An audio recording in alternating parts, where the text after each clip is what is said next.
Hello, hello, hello, everyone, and welcome back to Anti-imperialist America.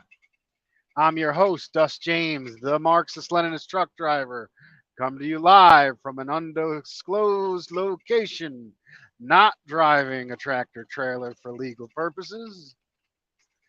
There's a few things I wanted to get on my mind. I didn't promote this at all. I just wanted to talk with y'all for a second. Why not make the time go by a little easier? We're coming up on an election season, and y'all know I'm into politics, and there's a lot of drama going on. Figured I'd comment on it. But I actually wanted, before I got into that, I kind of wanted to go over maybe some cultural stuff, maybe some personal updates with everybody.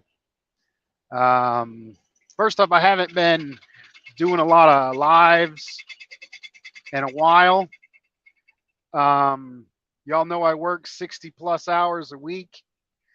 Um, I've been separated over a year now. I've been having complications with that separation and being able to see my son and everything. I work all the time. I'm too broke to get a divorce, and I still have to deal with all the bullshit that goes along with a divorce simultaneously.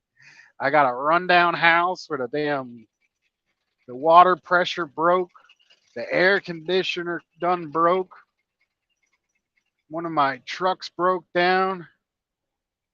You know, just life how it is.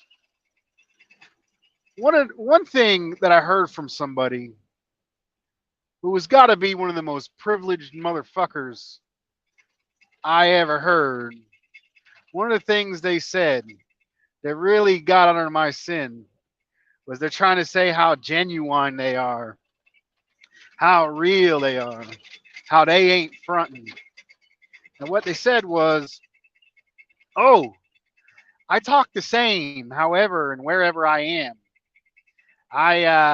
Whenever I'm, regardless of the situation I'm in, whether I'm doing a YouTube or I'm at work or I'm with my family, I always talk in the exact same manner because that's me and I'm real about it.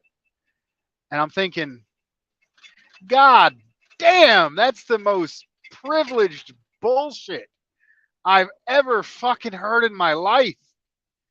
Anybody who is from any subculture or oppressed community, whatso fucking ever, has got to learn how to fucking code switch. Now, code switch is something predominantly used by our black and brown brothers and sisters and oppressed communities where they essentially have their own culture, the black culture, Chicano culture, various immigrant cultures with their various accents. And then they go to school, they go to work, they go to professional environments, and then they got to speak like mainstream business, academic, mostly white kind of language. They have to suppress their dialect they usually speak around their friends and their family and their community. And the same is true with rural folks, especially southern rural folks and Appalachian folks, where they go and they talk like their community, they go to a business location, they go to university setting, they're automatically presumed to be dumb or other if they speak the way they do normally around their family. And my story is a particularly unique one. Folks know my story. I'm a economic refugee from rural upstate New York, south central upstate New York. Some would consider it the northern part of Appalachia. That's a whole other discussion. But we were moved down to central North Carolina when I was 5 years old. And when we came down here, I had a northern accent. I had folks in the school system. Hey, boy, you can say pin and pen correctly. You can say tin and ten correctly. You ain't from around here. You ain't one of them Yankees. And unbeknownst to me, the northern accents is usually associated with money because there's a lot of folks with money that came down to the South. And, the folks like to live up on the hill up in that gentrified ass Hipsterville, Asheville, and some of the college towns. A lot of folks from North with money came down here, bought up good real estate, jacking up prices and shit. It's usually associated, a Southern accent is usually associated with the middle class, the lower class, and then the higher class is associated with a Northern accent. And here I am, an economic refugee, living in I think we lived, it was 8 of us in a 1-bedroom room and a house with like 3 families in it. When we first got down here. And then there was 8 of us in a 2-bedroom trailer on a mile-long dirt road going to some underfunded schools. And I get to school and they say, oh, you're different, you're other, because you can say 10 and 10 correctly. So I'm one of the poorest motherfuckers in there, minus a lot of the black and brown folks. Other for having a northern accent, which is associated with being upper class, when we sure as hell won't.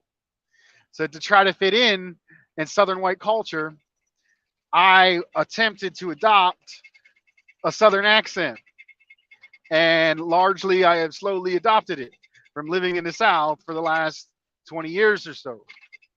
So then when I finish, I get out of my small town and go into university, and I go to a Quaker school.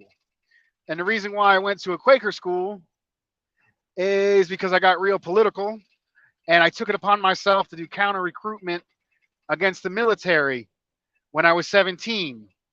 I was tired of seeing poor black and brown people go off and kill other poor black and brown people on behalf of the profits of Wall Street. And I could see that when I was 17 years old. And I would go up to people that were approached by the military recruiter, and a lot of folks didn't have a lot of opportunities. Poor white folks, black folks, brown folks. People didn't have a lot of opportunities. People were in the remedial classes, and they couldn't afford college. Recruiters would go up and tell them, "Oh, you won't be deployed. We're not going to send you over there. Oh, you're going to have good pay." And this was around 2006 or 7 or 8, soon after the brutal invasion of Iraq, and a few years after the brutal invasion and occupation of the people of Afghanistan. I took it upon myself to do counter recruitment. And the group of religious people called the Quakers reached out to me, and they helped me get material to do, helped me get pamphlets to do counter recruitment in my high school. Sergeant Abe, the honest recruiter, you will be stop lost. The military is not a normal contract. They can change your deployment dates. They can extend your deployment dates without you knowing, without any agreement onto you. That contract you sign ain't worth the fucking paper it's written on. They can lower your pay. They can decrease your benefits. They can change that contract legally whenever the fuck they want. When you sign over to the U.S. military, you become property of the U.S. imperialist state. You no longer who you are. You're a tool of Wall Street. That is joining the U.S. military. I know the liberals said it a little bit different. The Quakers, which, a little more liberal than my militant proletarian communist self. But they also talked about if you're a woman, you got a 2/3 chance of being sexually assaulted or raped if you join the military. And we look back at people like Vanessa Guillen, young Chicana, who was brutally murdered, probably sexually assaulted, and then her murder was covered up by her so-called comrades in the U.S. military. So I did counter recruitment in high school, and I took it upon myself. And a lot of folks go into the military to escape poverty. I was in worse poverty than the majority of the people in my school. And I still saw the moral necessity to stop folks from going over and killing other people for the profit of others. And because I did that and the Quakers gave me some material, I was able to get an internship straight out of high school. I actually did it for the month before my 18th birthday. Um, the first month of the summer in June, well, a little bit of May and part of June, for a few weeks, I went to Greensboro, historic civil rights city. I went to this group called this building called the Hive, and I went in an office, the American, and I did an internship with two organizations, the American Friends Service Committee and Quaker House. And they give me some money, and they help. And my job was to get counter recruitment or truth in recruitment literature to the various libraries and to produce some of that content myself. Um, I thought the office nature of the job was a little boring, but there were Quakers and there was a Quaker founded school, and I was like, I like them folks. I'm gonna go to that Quaker founded school, and I went to that Quaker founded school, and it was a private school, and there was a lot of stuck up pieces of shit Yankee ass fuckers in there. And I know I was a Yankee and was looked down upon for being a Yankee when I got in the South, and I tried to take on,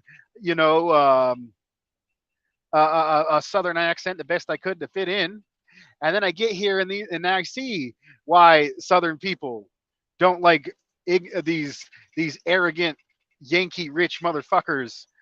Because then I saw them in the private school that was supposedly founded by Quakers.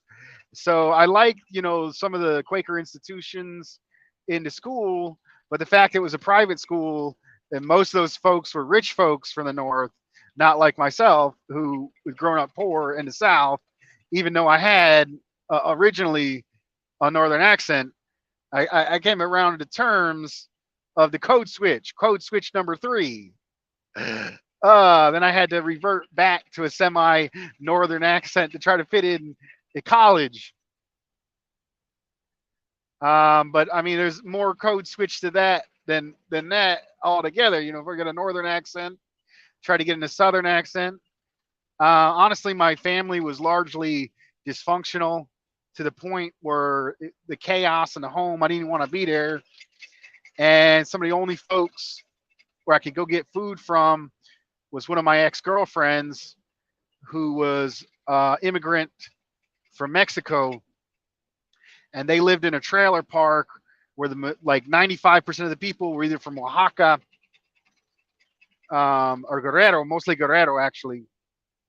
And I would go see her, have something to eat, and then ride my bicycle 5 miles home. When I was 14, and there's these dudes in the alley, Mexican dudes, and they all worked La Pollera, the chicken plant, and I would ride by them on my bicycle, night after night, and they were just drinking in the alley, kind of like the Mexican version of King of the Hill, where all the dudes in the alley sitting around. And I guess they had a little bit lax social, stuff when it comes to drinking. And one day, they're like, "Hey, gringo, come over here and hang out with us." They were drunk off their ass. "Here, have a Bud Light, una chela."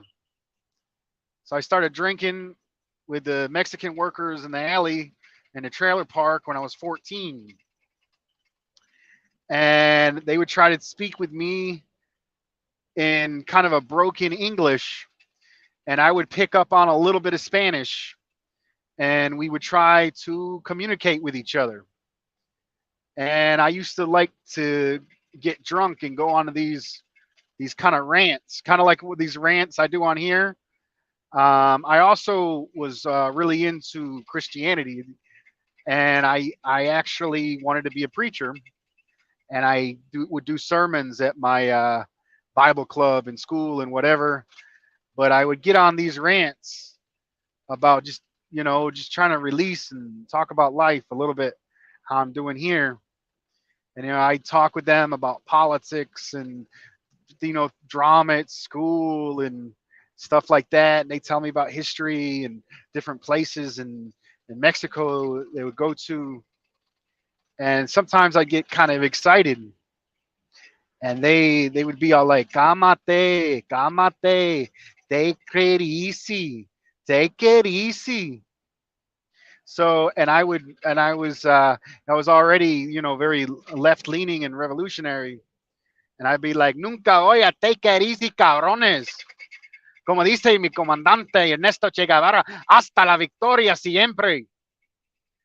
I would get in that speech, it's kind of like, and they laugh, and I get another drink, but I meant that, like, and I've been thinking about, I took this break kind of with his show, and I haven't had been doing a lot of shows because I've had issues with the family life and working life, and I've been going to a lot of concerts.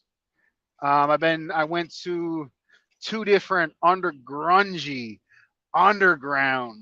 semi neo Confederates. Just some stuff. I like the hard working class music, regardless of the pocket of the politics of it. And I went to go see a brother named Ziggy Pockets, who's from the hardest backwoods portion of West Virginia you can find. And he got this cool song called "God Bless West Virginia." God bless West Virginia with all the hillbillies hooked on pills. There's a new generation running wild through the hollows and the hills. Folk done gone crazy, cooking methamphetamine. Where it started cooking for a happy. Where there's money for the rent and things. Hell done broke loose all through them mountains. Times are changing. They ain't never coming back again. The underground dude, underground music scene.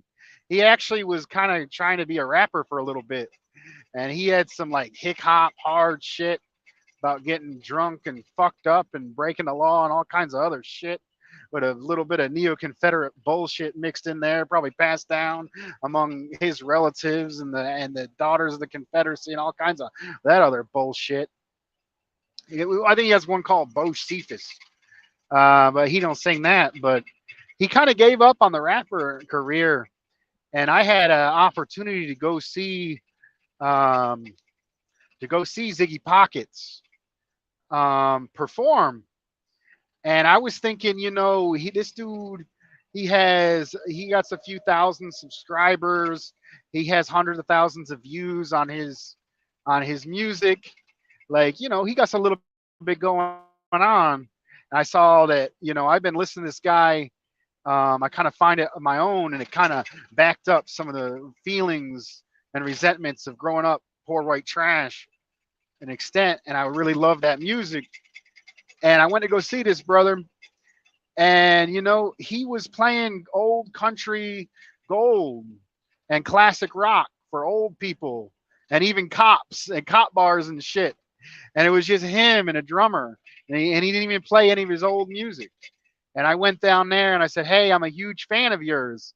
I dropped him a $20 bill and I said, "Play your real shit, play that grungy and old shit." And I was at this hipster fucking barbecue place, and and it's like, he's like, "Oh, I wanted to be a rapper once sometime," and shook his hand and said, "Thanks for the music, man." And another person I got to go see was during Bike Week, when I kind of took off doing some of this political shows. And this is interesting. The the most watched video on my channel is actually Rebel Sons, "Proud to be a Redneck Piece of White Trash." And I got to go see them for free at Bike Week at this huge fucking biker bar in Myrtle Beach. And they had fucking bars all over the place. Most of the damn fucking waitresses were barely wearing nothing. There was like a balcony. Y'all can see that video, and it's kind of fucking funny that a revolutionary communist, supporter of black liberation, militant supporter of the crushing of the South. I named my son Sherman. Y'all know where I stand politically because I kind of feel the angst and the vibe of the music. Uh, there's a neo-Confederate fucking band having a song that I somewhat relate with is my most watched video on my channel.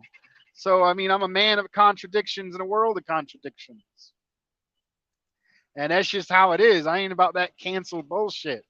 But I'm gonna make it real. Just because you ain't about no cancel bullshit, don't mean you ain't got to draw lines when shit's fucked up the point where you can't face it.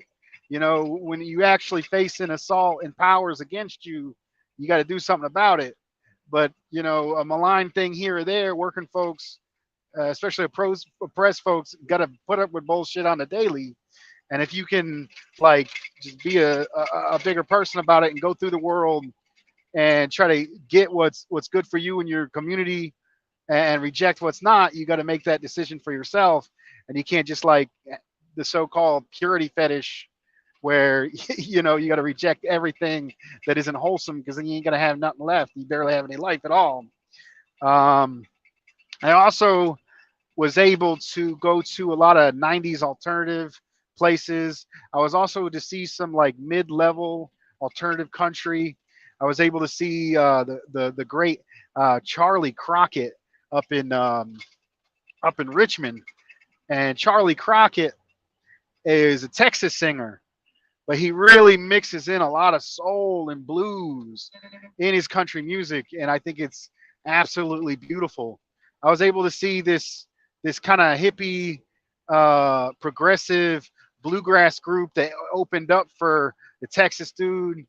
Um, I think her name was Molly Tuttle, and she sung a song about mocking the gold rush and the insanity of what created the state of California. With that, I was also able to, in this kind of time off period and reassessing and looking at stuff, I was able to take my motorcycle and ride it down from Virginia Beach all the way out to the Outer Banks. I've been living in North Carolina for nearly 20 years, and I finally got to see the Cape Hatteras Lighthouse, the Kitty Hawk State Park, and the Outer Banks. Absolutely beautiful, and you just absorb all of it when you're riding on that motorcycle. You're just a little strip of sand in the ocean with a huge sound on one side, and the ocean on the other, and you could just feel, and it just put me in a very relaxing mood. I think it took me 2 days after feeling. I think when I first went down to the lighthouse, and I was able not to have my glasses, my goggles on the way down, and then on the way back up, the wind got pretty bad, and the sand was blowing hard in my face, and I had to put the goggles on, but I just could feel the air, and I was wearing shorts, and I got sunburnt on my knees for the first time in my life. Because white dude always kind of self-conscious about showing off his white ass legs. Finally got my knees sunburnt, first time in my life, and it was kind of a beautiful experience. And you know, I've been seeing the need to kind of get back and do these political videos. So I can go in and shift gears. I talked a little bit about the cultural stuff and how if you ain't ever had to code switch in your life, you probably are in a very privileged position compared to the rest of us. Um, but anyways, I so let's talk about some of this election stuff that's going on. A lot of folks are fighting over third-party candidates, and the main third-party candidate people are watching is Cornel West. And Cornell West is a Harvard professor.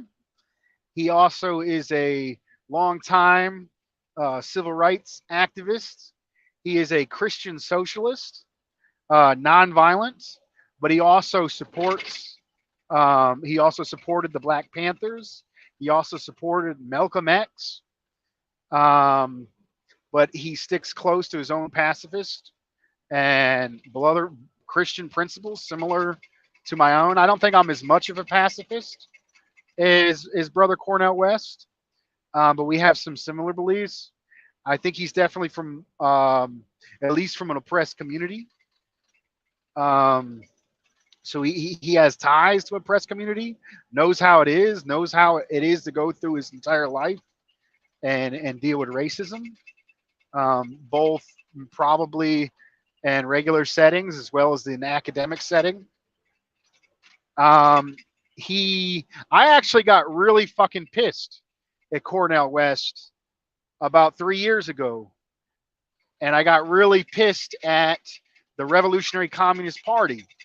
I actually knew some people in Greensboro with the Revolutionary Communist Party, and I might not have liked that they were in the Bob Avakian cult, but if you looked at who was doing, if you looked what the local Revolutionary Communist Party was doing, they were to lead people fighting against police brutality. They had the October 22nd coalition, and these mostly older white communists were organizing along with black counterparts in the black community and some of the roughest places in Greensboro. Mothers, there was one particular organizer who was a mom, an older woman whose son was murdered by the police, and the Revolutionary Communist Party would organize yearly demonstrations against police brutality, carrying the names of the people that were killed by the police. And this was before the Trayvon Market outbreak. This was before the mass revolts with Black Lives Matter. So I had some respect for the brothers in the Revolutionary Communist Party that organized. And then when when fucking Trump won the election after Hillary Clinton, a lot of folks were calling the Revolutionary Communist Party, said he's a fascist and we got to get him out. And the Revolutionary Communist Party backed Biden. I was like, what the fuck? You're going to call yourself a fucking communist and vote the fucking racist cover for fucking Obama and the Obama Biden regime? You know why Obama picked fucking Biden to run? It's because he was scared to defend the racists. And Biden was the most racist fucking Democrat. It was friends with the segregationists that he could find. Biden was Obama's racist cover in the 2008 election. So you got the Revolutionary Communist Party in the name of anti-fascism out here and telling us to vote Biden. And actually, the party that trained me did the same ass shit. And I was looking at this a little bit differently. And I actually, it's funny, I actually agree with Brother Cornell West's statement now, which he didn't have then. He said, if you look at Cornell West, he says Trump is a fascist and Biden's a lactose neoliberal. I don't exactly agree with that analysis. I think neither the Biden regime or the Trump regime enacted a fascist government. I have a bit of a strict definition of fascism. I think they're definitely fascist towards the oppressed communities, towards the undocumented immigrants, towards the black community. I think towards the oppressed nations, both regimes are fascist and fascistic.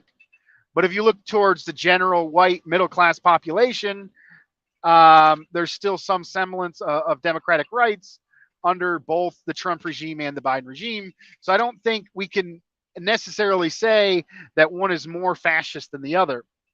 But I do think that Trump was more blatantly racist and actually blatantly corrupt in comparison um, to Biden.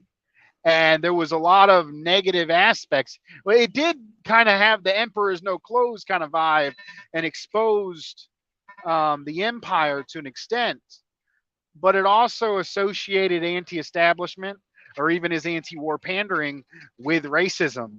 And Russiagate was successfully able to associate the most vile, disgusting racist with the semi-oppressed anti-imperialist Russian regime. So I think Trump overall was just as bad as Biden.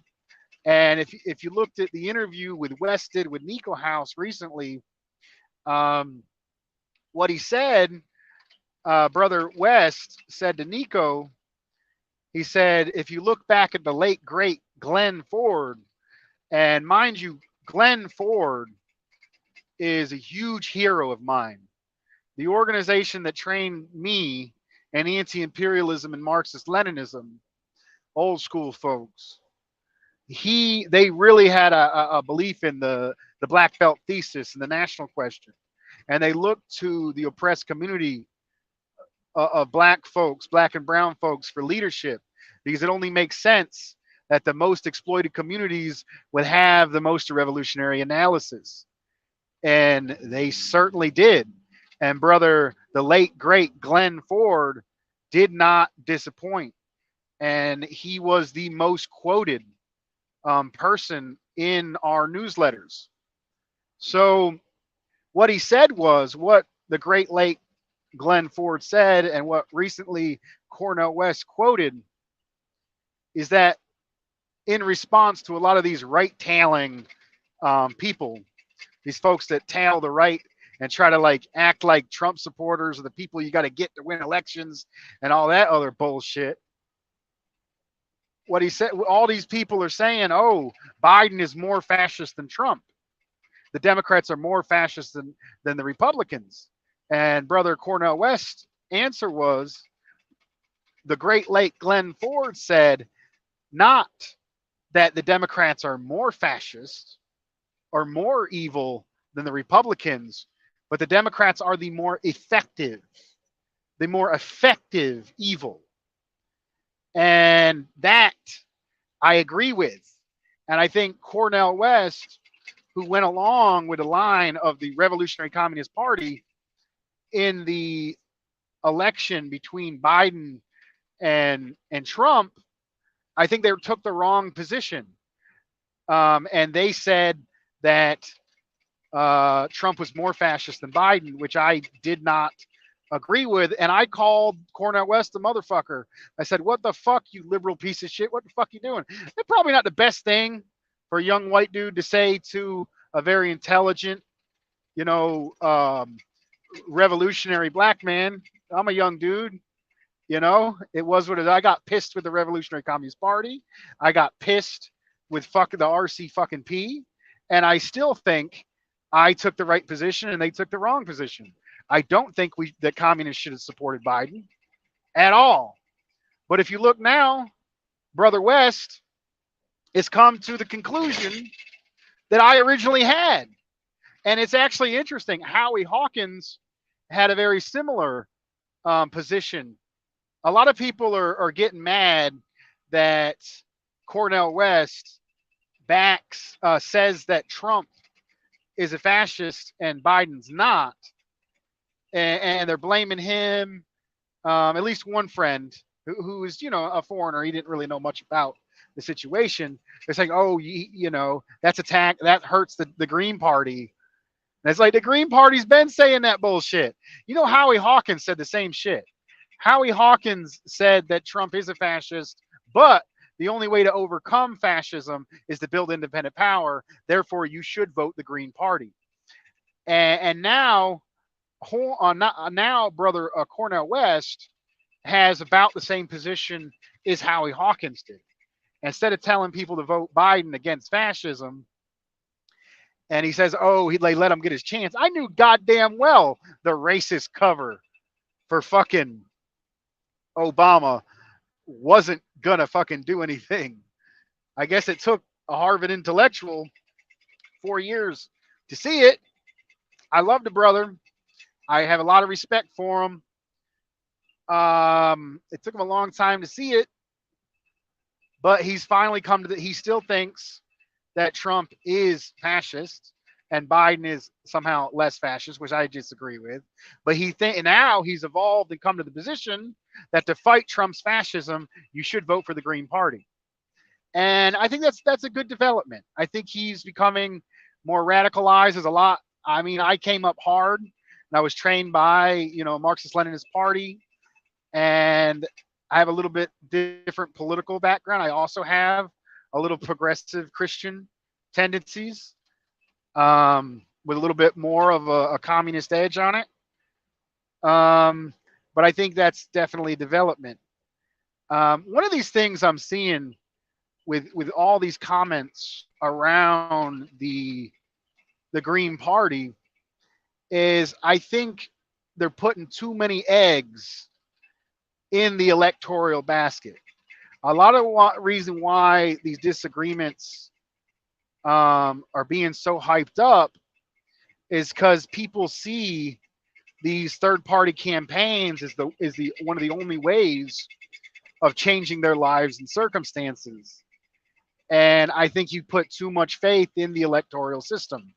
Third-party candidates, all they do is raise money for infrastructure, for organizations that can be representatives and push political understanding and power to an extent for the working class and build those organizations. But I mean, we're not going to win the election. It's not going to raise our wages. I mean, if you want to actually change things in your community, you're far better off investing your time in the labor movement, in community organizing. And that is a much better way to spend your time than these third parties. So I saw the discussion between Jimmy Dore and Cornel West, and I think both of them had some good points, but I ultimately prefer Cornel West. Even though I told Cornel West to fuck off from afar, he probably didn't hear me for telling people to back Biden 3 years ago. When I see Jimmy Dore telling him the same thing now, like, why the fuck did you back Biden? Why the fuck are you saying that somehow Trump is more fascist than Biden? Why are you saying that? I think it was a good point for Jimmy Dore to bring up, but at the same time, Jimmy Dore was extremely disrespectful to Cornel West, very mocking, insulting of his intelligence, arrogant, and I didn't like his tone with him. And another thing that Jimmy Dore does, Jimmy Dore thinks that Biden is more fascist than fucking Trump. What the fuck, Jimmy Dore? I mean, if you had any inkling of the community I came from, that was partly raised by, I'm as white as they fucking get. I'm part fucking hillbilly, but I was raised by undocumented immigrants from southern Mexico. And when Trump came down that fucking elevator and he told people that immigrants are rapists and criminals, the shockwaves that went through people, the visceral response from the Mexican American Chicano community. You gonna say that Trump's blatant racism doesn't fucking matter? That is fucking ridiculous. the Chicano moratorium, the 50th anniversary of the Chicano moratorium. I have been studying Chicano nationalism for a long time because it really helps explains some of the realities, cultural and material realities within the community I was partly raised by. And the biggest anti-war demonstration, I like to make this point a lot, the biggest anti-war demonstration in the United States was working class and brown led. It was the 1970 Chicano moratorium. And the reason why they did it is because Chicanos, the people in which the border crossed them, land was stolen, people of indigenous and Mexican roots were being pushed into the military, drafted at higher numbers. 5% of the people of the soldiers were Chicano, and they were near 20% of the deaths. And the original slogan for that moratorium, which was the moratorium against the war in Vietnam, was "Raza sí, guerra no," meaning race yes. Raza is a 1970s term. It partly refers to Raza Kosmika by some philosopher who was kind of problematic, but it's mostly to say the people, the Chicano people, mostly indigenous people. It was a revolutionary thing. It was an identity thing that came from a working class struggle in the Chicano nationalist movement. And 50 years later, and I put up the speech. I think I put up the speech of one of my contacts, brother Ernesto Ayala, with Partido Raza Unida, who's been a big influence on me, who is the son of the leader of the most long-standing party of Partido Raza Unida. He goes, you know, and I did an interview with a brother. And I asked, and they changed the slogan from Raza Si Guerra No to Raza Si Trump No, Raza Si Trump No. And I was like, man, that's a weakening of the slogan. Like war, where we're against all war. Why you got to put Trump? And then they're like, man, we're trying to get people to go out to this event. You know, the revolutionary culture has been so suppressed in our community, and Trump is so hated amongst the people that if we said the slogan Trump no, we can, people can either, the people that were organizing that either more likely democratically said they're going to do that slogan, but I think a lot of it was to get the people who rightfully that was a flashpoint in the Chicano community, which are the majority and the most exploited workers, not only in the Southwest, but throughout the country. And when Trump got on that escalator and said that shit, and rightfully black folks saw it too. They hated fucking Trump. And Trump had the ability to get fucking racist cover Biden more votes than any other president in history. It was a change from Obama being the black face on white supremacist imperialism to Trump being the real face of white supremacist imperialism, used not as a way of sheepdogging, but a way of batting people and scaring people into support the more effective evil, as the great late Glenn Ford says, the Democratic Party. So when I see dumbass motherfuckers like Jimmy Dore saying how fucking Biden is more fascist than Trump, that shit really fucking pisses me off.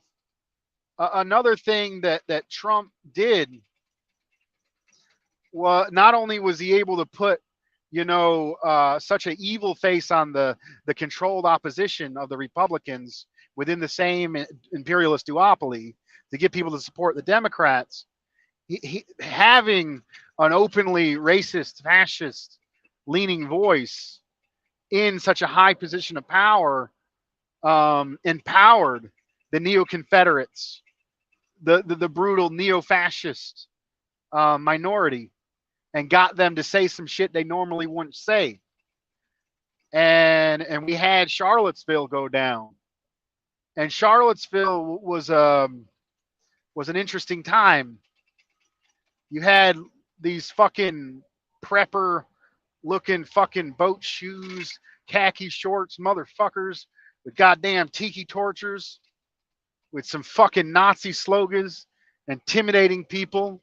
And it's telling they went down there to defend the fucking Robert E. Lee fucking statue in fucking Charlottesville. There's a hotbed of neo-Confederatism from Richmond to the rural parts into the North Carolina. And you can kind of see it in the underground music scene. But it was also a national flashpoint, national gathering for these far-right, violent Nazi forces.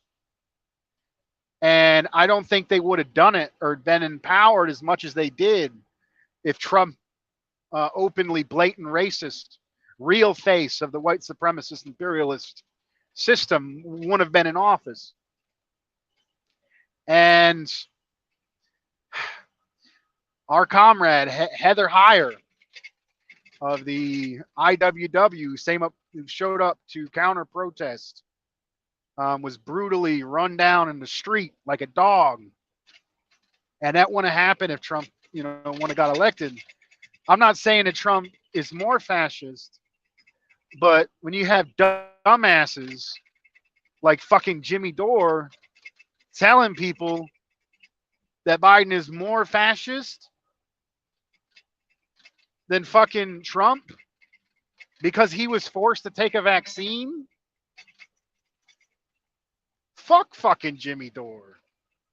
You know what I'm trying to say?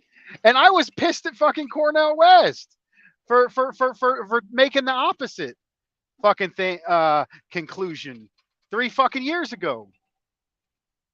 But when I watched that conversation where I saw a son of a cop, a rich comedian who was asked by the People's Party to run, but mind you, he said, "Nah, I ain't gonna run. That's gonna hurt my profits. That's gonna bring unneeded scrutiny." And then you see a black radical academic going all the way back to in solidarity with Malcolm X and the Panthers, who's taken the risk to run, who didn't get tenure at Harvard because he refused to get up his radical political positions. And you got this white ass privileged motherfucker telling him, "You should do what the fuck I say and shut the fuck up about racism." Oh, we need to focus on class. We need to focus on class. Look at the fucking movements that have happened in this country. What has got people into the streets? What has got the masses of people mobilized? It's been the main contradictions. And honestly, what are the two main contradictions? It's not only class, it's the national contradiction. National oppression. The black belt thesis, as the great comrade Haywood says, if you look at the most impoverished regions in this country, you can align them with 4 groups almost perfectly. The Black Belt South, the urban ghettos, segregated ghettos in the north and the larger cities is one nation. Aslan, the Southwest, where the border crossed them, the indigenous reservations, and the oppressed region of Appalachia. You can pretty much those are the most impoverished sections of the United States. The largest Appalachia's interesting. The largest armed revolution, the largest armed insurrection was Battle of Blair Mountain. And a lot of folks on the right, or the so-called right portion of the left, like to say, oh, that was all white folks. But nah, Appalachia was a very interracial and diverse group. There was a lot of black coal miners who were in that struggle. There was a lot of indigenous folks, and a lot of the workers were from Eastern Europe and not considered white at the time. But at the same time, now they are considered white. But still, I wouldn't consider Appalachian oppressed nation like Aslan or the Black Belt or the indigenous reservations. But if you look, they are systemically oppressed, and I would say they are an oppressed region. But at the same time, just because it's a group of oppressed white folks, don't take away from the actual the national oppression and harsh, brutal racial oppression and the social systems that are in the count nationwide, the mass incarceration system that Biden was partly the architect of. That stuff. So when I see folks like Jimmy Dore, class, he's fucking full of shit. I mean, there's two main contradictions: the class and national contradiction with the United States, and they're insurmountably intertwined and locked within each other, and you can't really talk about one without talking about the other. So I don't like these class reductionists. I don't think they understand the national question. I don't think that they haven't been around people who experienced racism, and they don't know the full depths of the economic reality behind national oppression. Even though I was pissed at Cornel West, I think Cornel West takes some positions that are in line with his his status as an academic. He's not a hard, a Marxist Leninist like myself. He's a more and kind of Christian socialist. I think he gives cover to a lot of folks that it really shouldn't have, like praising Reagan, praising DeSantis.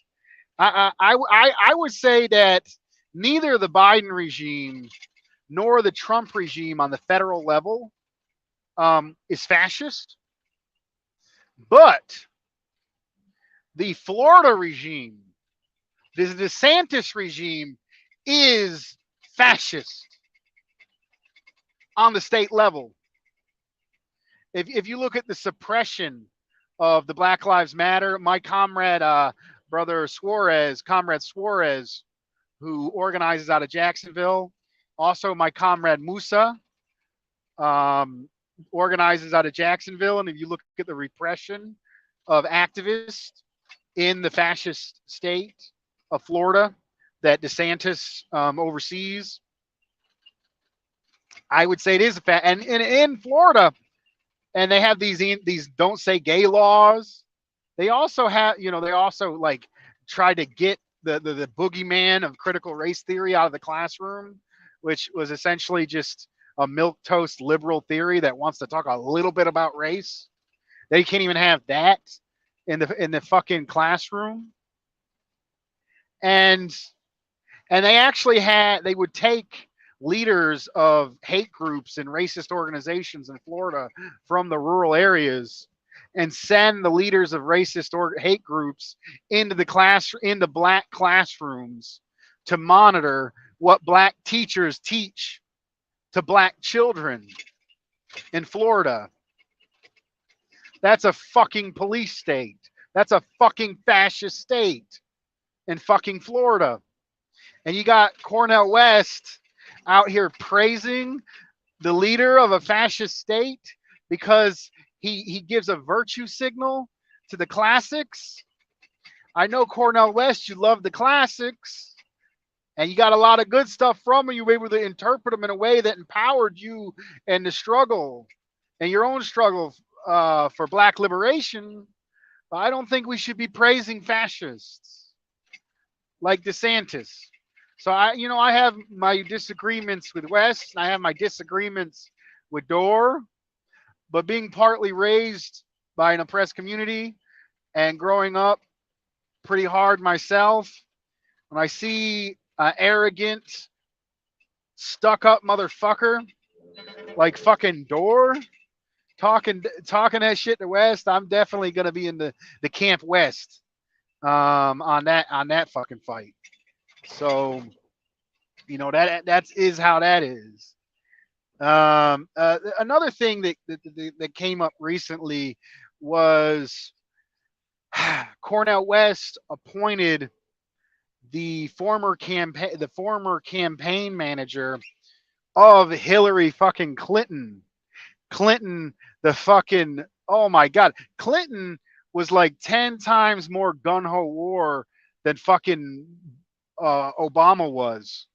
Obama was the drone president, was the deport your mama president, and fucking Hillary Clinton, after they murdered Gaddafi, after they destroyed the most prosperous nation in Africa that wanted to invest in other African countries and get their own currency and escape the domination of the petrodollar, to raise up the conditions of the poor, starving African people on the richest continent. When they murdered the great giant of Africa, the great Muammar Gaddafi, Hillary Clinton said, "Oh, we came, we saw, we killed the motherfucker," and she laughed. I mean, this is straight fucking evil, Hillary fucking Clinton. This is the goddamn campaign manager. I'm a little pissed, and I saw the folks at Revolutionary Blackout Network got a little pissed too about Cornell West doing this the campaign manager, and I understand their frustration, but I've been a communist and a revolutionary at least since 2009, and a lot of the studying of theory when I first started. Studying of theory was done underground amongst the comrades, and then you would organize, within like Jobs with Justice or stuff like that. You know, you wouldn't. It wasn't exactly the most popular thing to do, to go out in the street and say you were a communist, even within activist circles. It was needlessly provocative in a lot of ways. So a lot of ways we organized, we wouldn't say we were communist, but we would study communist theory secretly, and that was a little bit of difference between us and the RCP, which was openly communist. But the RCP had their front groups, like, and they were legitimate Democrat organizations. They did, like the October 22nd Coalition wasn't openly communist, but it was run by members of the Communist Party, and PSL does stuff like that. PSL, and it's not exactly a front group, and you have to respect the democratic institution itself, but it is a way of doing that. But we didn't even have. We were, we were mostly underground, and that's kind of how it goes. But what I'm saying is, I've been studying theory, Marxism, Leninism, scientific socialism, and it's not like some evil conspiracy. It's just a way of understanding the world through class contradictions, as a way of the masses pushing history forward, and we use that to like inform what we do in our community and labor struggles.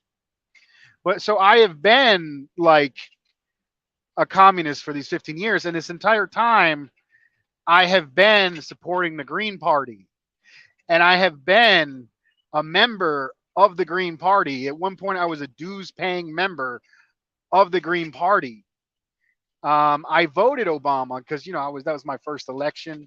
Probably the part of the reason why I voted Obama was I actually worked my last year of high school in a soul food / southern food restaurant, fried fish, fried shrimps, North Carolina Eastern style barbecue.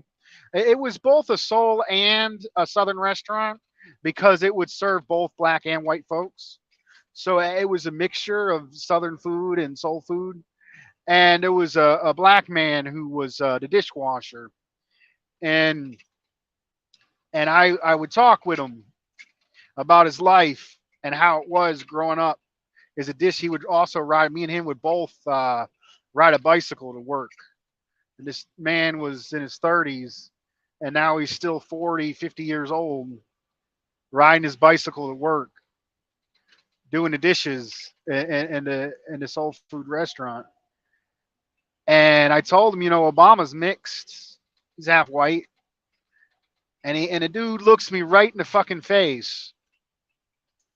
And he goes, probably with the racism and the classism he had to experience in my town, Lee County, North Carolina, and central North Carolina.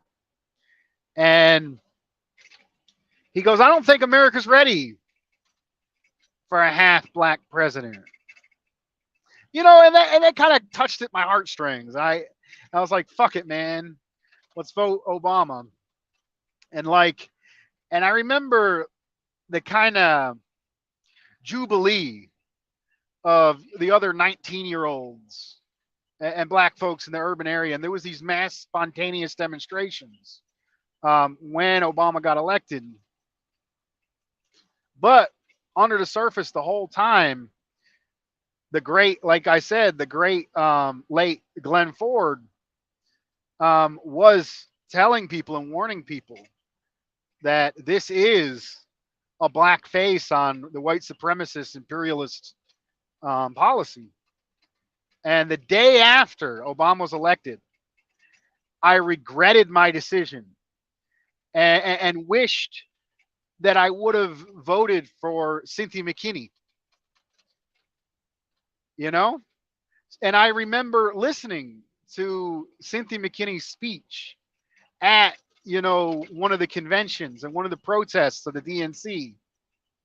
I think it was Recreate 68 because it was 2008. I think that's 50 years after the riot at the 68 DNC. Recreate 68 was where Cynthia McKinney said we got to take our country back from the elites who tell us to hate Russia, who tell us to hate the immigrant. And it was a beautiful speech. And I regret not voting Cynthia McKinney. And Cynthia McKinney came out of the black community. And Cynthia McKinney, became part of the Democratic. She was in the Democratic Party. Though she kept true to her community, and she was basically pressured out of the Democratic Party, and she ran against Obama. And I think it was a beautiful thing. I think Cynthia McKinney, she gets into some of this unfounded conspiracy stuff, and she's not perfect. I'm not looking for a fucking savior. When I'm looking at a third party candidate, I'm not looking somebody who's perfect on all fucking issues that I agree with them on absolutely everything. I'm looking for someone who is mostly in line with the two main contradictions of class and national oppression.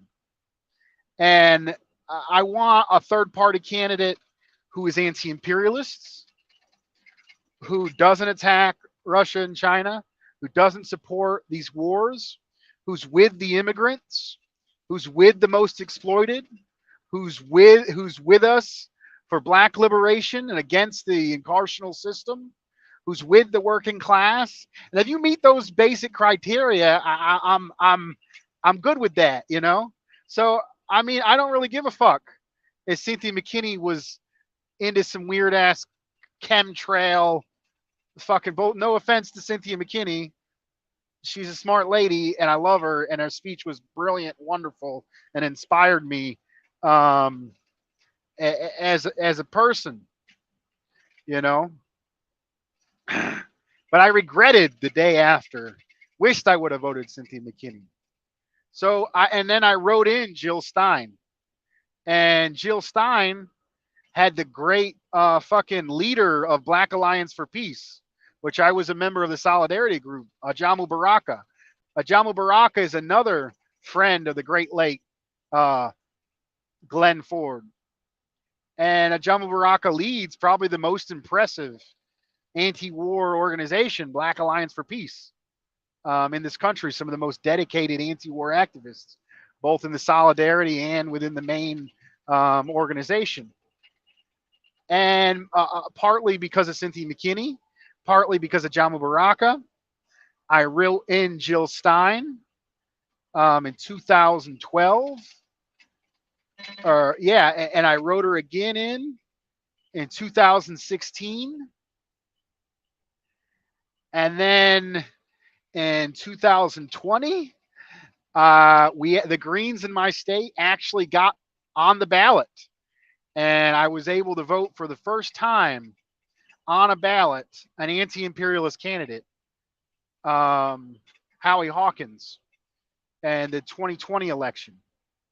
I didn't fall into the bullshit coming out of both Cornel West and the Revolutionary Communist Party, telling me I had to vote for Biden to stop Trump's fascism.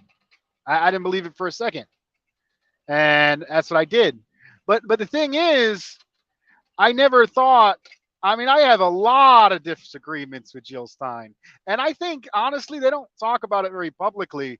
But you think a hard motherfucker like a Jamu Baraka, who leads a partly Pan Africanist organization, is in full agreement with Jill fucking Stein?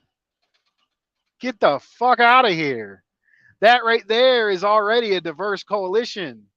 Jill Stein and Jamu Baraka, they don't agree each other on everything, but I think they agree on those few points: anti-imperialism, national liberation, worker struggle. I think they're in with those main contradictions. And honestly, those are the things that get people motivated. Those are the things that get the working class motivated. What have been the mass demonstrations in the last few decades? Occupy Wall Street, the class contradiction. And the other great revolt that we had on a mass scale was Black Lives Matter. And Black Lives Matter was a spontaneous revolt spearheaded by the black community against the brutal nationalist oppression. The brutal instance and way of which it is maintained is modern day lynchings in the form of gunning down black people in the streets at 5 times the rate of other portions of the population. And I think that's very important to talk about because that's what gets people motivated. Sorry, fucker, Jimmy Dore. That's just how it fucking is. But at the same time, there's a lot of shit with Jill Stein I don't fucking agree with. A lot of her phrasing, the way she talks about, like, first of all, I don't say we. I'm a revolutionary. You think I'm going to say we when talking about the enemy of my people, of the working class and oppressed? When I say my people, like, I'm a white dude, but I don't identify with the white identity.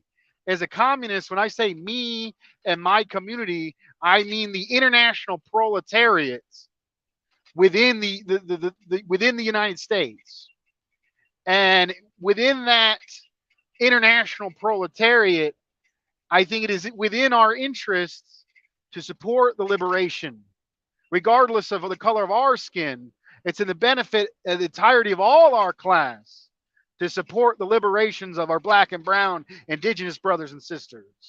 So my identity, when I say we, I'm talking about the workers and oppressed against the imperialist system. That's when I say we.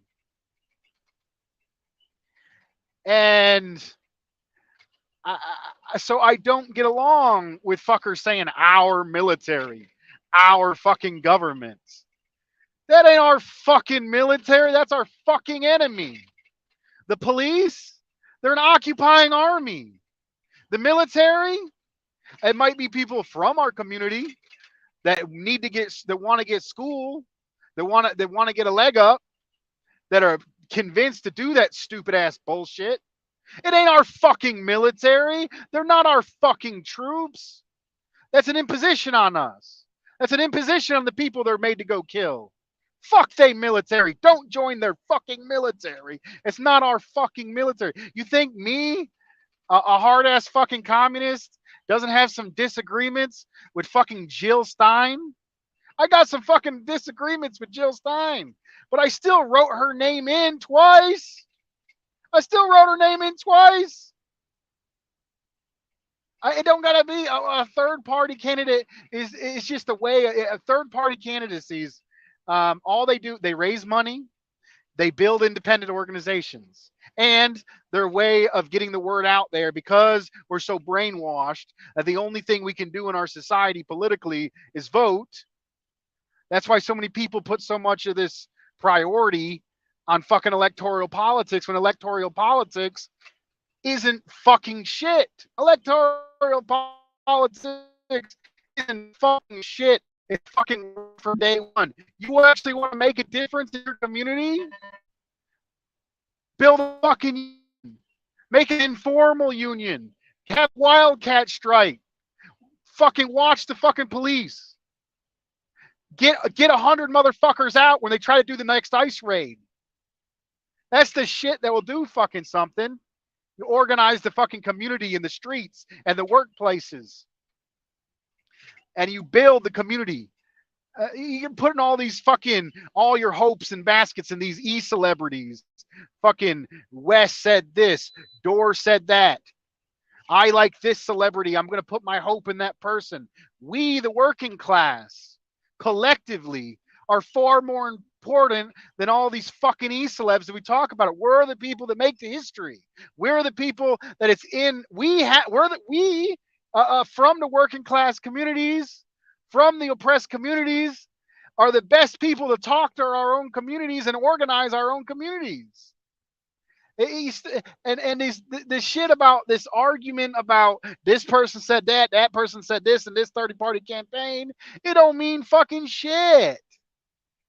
You know, I support the fucking Green Party because it's the only left party, left of empire party that's even active in fucking my racist ass backward state of North Carolina. Give me a second.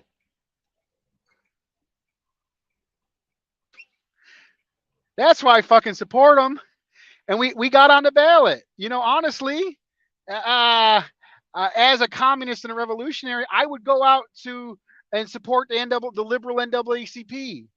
I would go out to organize workers and trade unions with corrupt ass fucking leadership. But that's where the people were, and they were mobilized, and you get out in it and get your feet fucking dirty. The world's not fucking perfect. It's full of contradictions. But we're not what we say we are. We're not who we say. We're what we do. And you need to get mobilized and get moving and get your community moving and get people around you moving. That's what it's about. It's not about these petty bullshit debates about how you got to say this or say that. All the bullshit. It's the only reason why I voted Jill Stein is because I wanted to be able to at least have someone on the ballot that I could have a protest vote for.